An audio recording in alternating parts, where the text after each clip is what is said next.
We don't understand the pathology of the rich.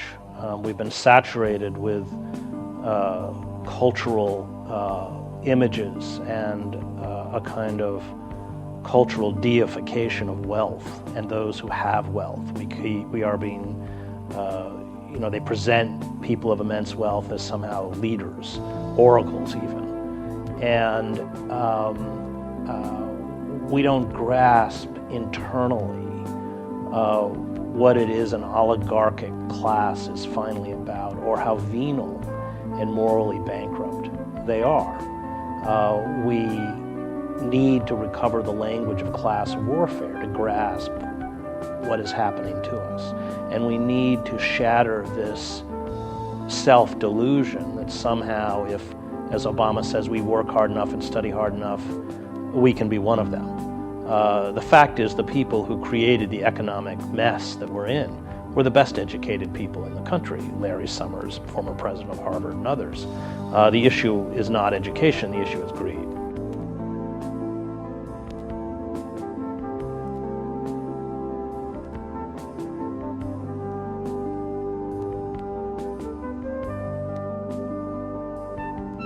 The rich are different because when you have that much money, then human beings become disposable. Even friends and family become disposable and are replaced. And when the rich take absolute power, then the citizens become disposable, which is in essence what's happened. There is a very callous indifference. I mean, these people, and C. Wright Mills wrote about this in the Power Elite, they're utterly cut off. I mean, the only people they ever meet who are members of the working class are people who work for them. They're gardeners or they're chauffeurs. They live in self-encased bubbles. They have no real contact with reality. I mean, they don't even fly on commercial airlines, and yet they have absolute power. Now that becomes very dangerous politically because they're so out of touch and they are able to retreat into their enclave.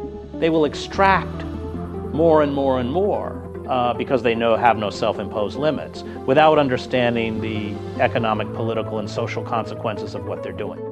They will push and push and push myopically out of ignorance until something erupts, and that's exactly where we're headed. Amorality, hedonism, selfishness, callousness. Yeah, they inhabit another world, and they have very sophisticated mechanisms of public relations and well-publicized acts of philanthropy to hide their private faces. But how they act when the doors close and how they act in public is very different.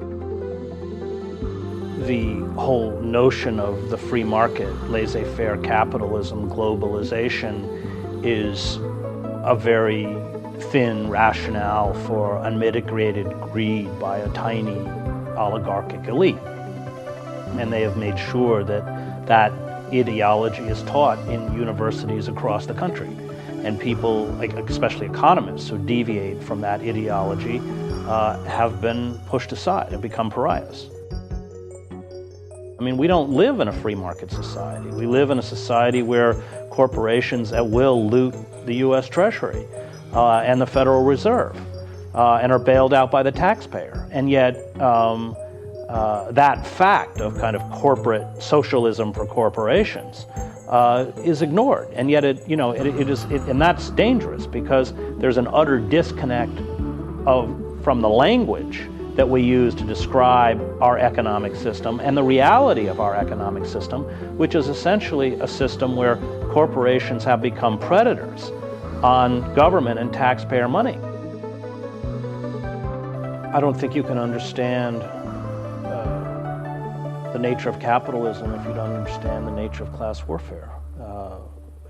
If I was running a Wall Street firm, I'd only hire Marxian economists because they understand that capitalism is about exploitation.